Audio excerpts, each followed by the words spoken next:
Have you ever wondered what would happen if you cracked Ace 9 slabs and sent them to PSA for regrading? Well, I did. I really did wonder. And to be honest, this was all started because I went looking for raw cards for my Journey Together master set. And I spotted an anomaly. Ace 9 cards, graded cards, were far cheaper than buying just raw cards. Now that seems insane to me because in many cases an Ace 9 is going to be in much better condition than something you're buying raw, which you don't know what's happened to it, and it's not the easiest to check on centering and things via the likes of eBay. Then it got me wondering, wow, these are so cheap. I wonder if they could get a 10. 9 is still really, really strong. And I started to look into the subgrades which are available on the Ace website for each card. So each card at the top there has got a serial number where you can check on the Ace website to see how it's scored on the subgrades to get the overall grade. And we have got surface, centering, edges, and corners, which are all graded and then give you the overall grade at the end.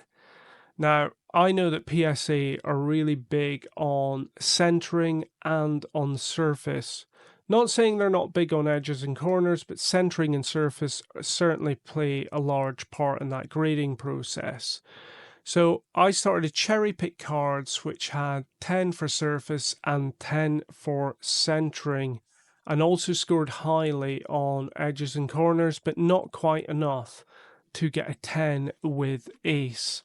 Now this Bulbasaur, I have a booster box of Stellar Crown already, and this Bulbasaur either way could come in handy in the future for that master set. May pull it, but obviously it is not the easiest pull, but when we come to completing that master set for Stellar Crown, this card is going to come in handy. So if you're going to do this, you're going to copy it, then I suggest you pick cards which could be useful to you completing a master set or whatever you need for your collection. This Bulbasaur is a sweet looking card.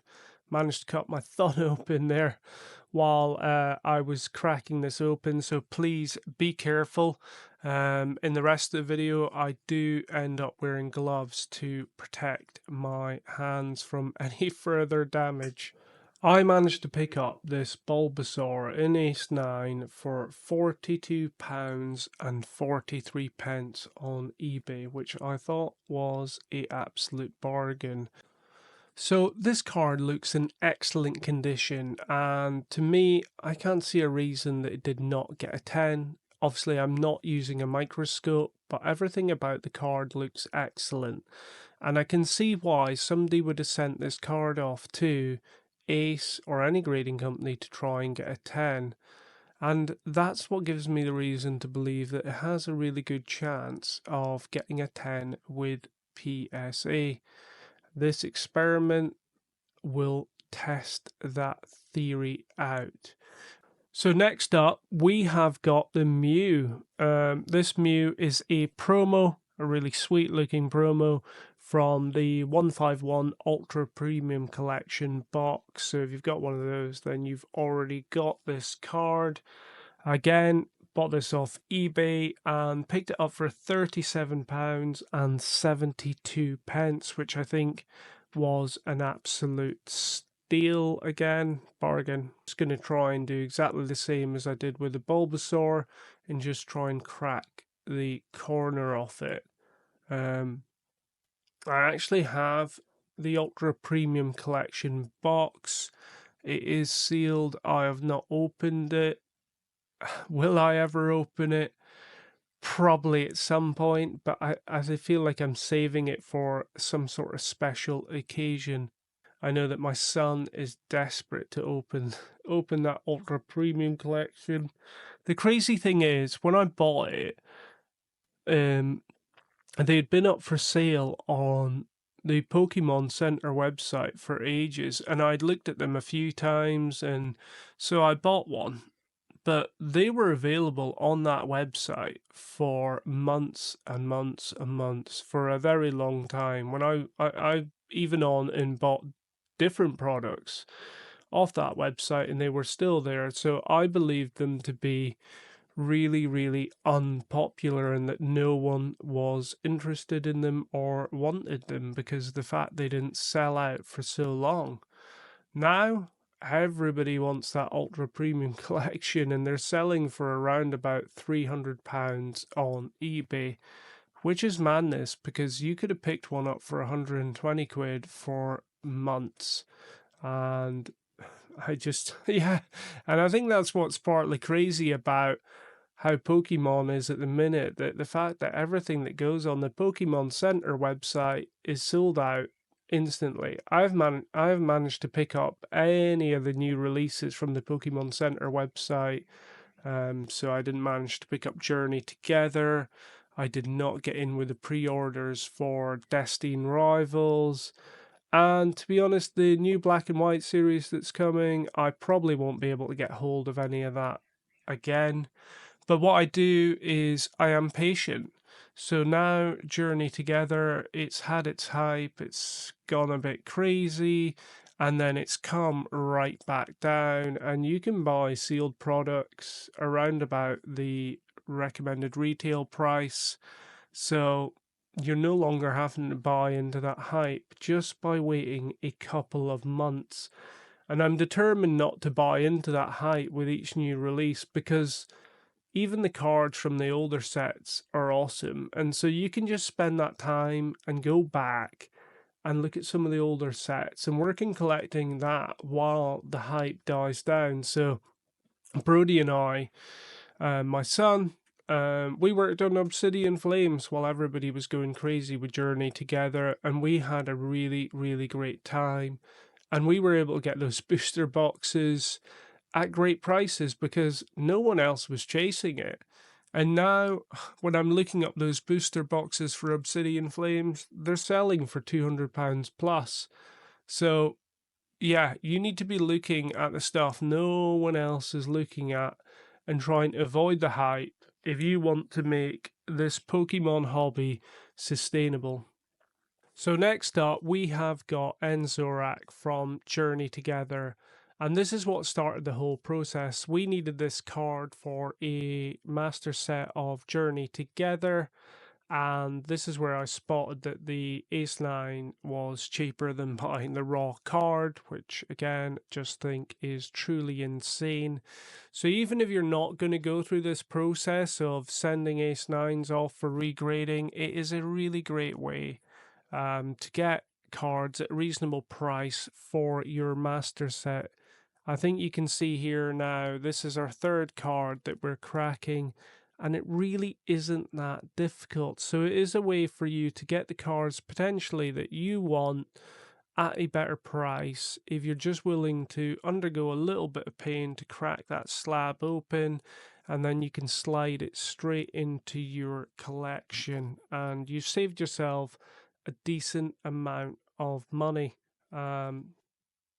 Yeah, once you get anything, just a crack, anything open in that case, it's quite simple to just prise that open. And this Enzorak looks in sweet condition.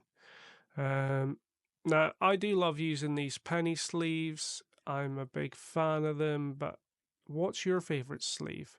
What do you use when you're putting your cards into sleeves? Next up, we've got Lily's Clefairy from Journey Together. Again, another card that I really need for the Journey Together master set. So if it comes back as a 9, hey ho. It's great. I still need it for my master set. So yeah, it's just the risk I'm taking on for the cost of grading with PSA. This card, again, picked it up off of eBay and managed to get it for £95 and 36 pence, which again I believe is an absolute bargain of the century at the minute. Journey Together prices have come down, but I still think this is exceptional. No one wants the Ace 9 cards. their resale value is poor, so there's definitely opportunities. Personal opinion here, I really think that the Salamence will overtake Lily's Clefairy as the top chase card in Journey Together eventually. While the Lily's Clefairy is still an excellent card and the artwork is superb, I think Salamence perhaps will overtake that top spot in time. The only time will prove whether I'm right or wrong, but either way, they're still both really, really great cards.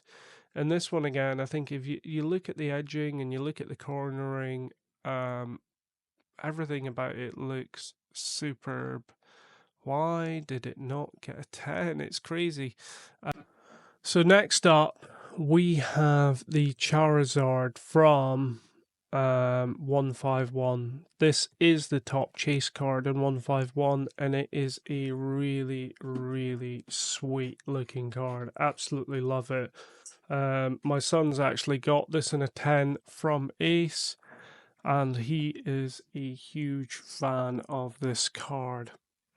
Now, I actually managed to pick this one up for £169.46, which again, I tell me if I'm wrong, but I think was an absolute steal. Cannot believe what a good price I got that at. For some perspective, these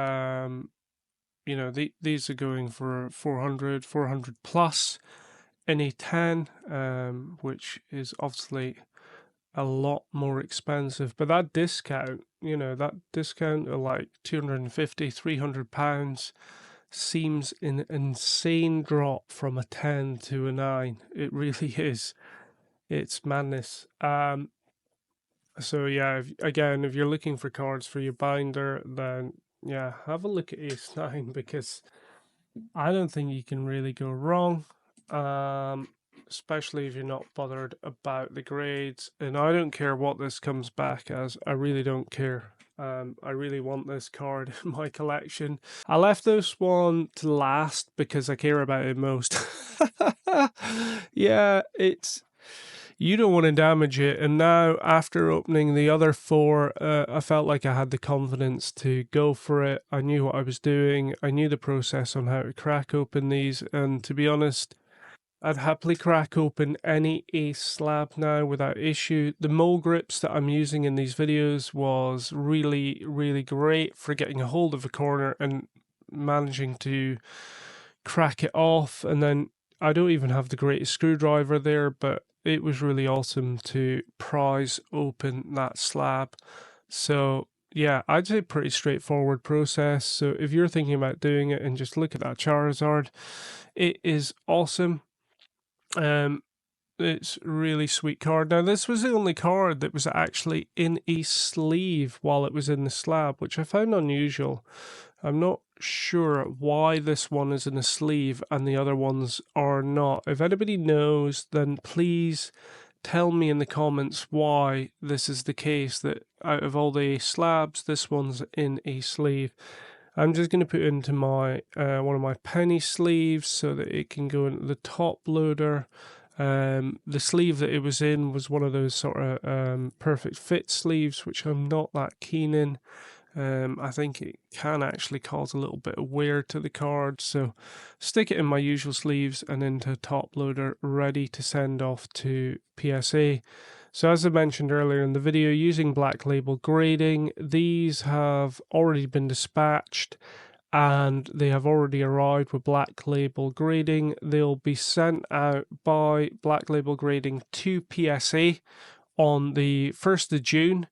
I've paid for the 20 business days turnaround on this this submission, so should have these back sometime in the first half of July.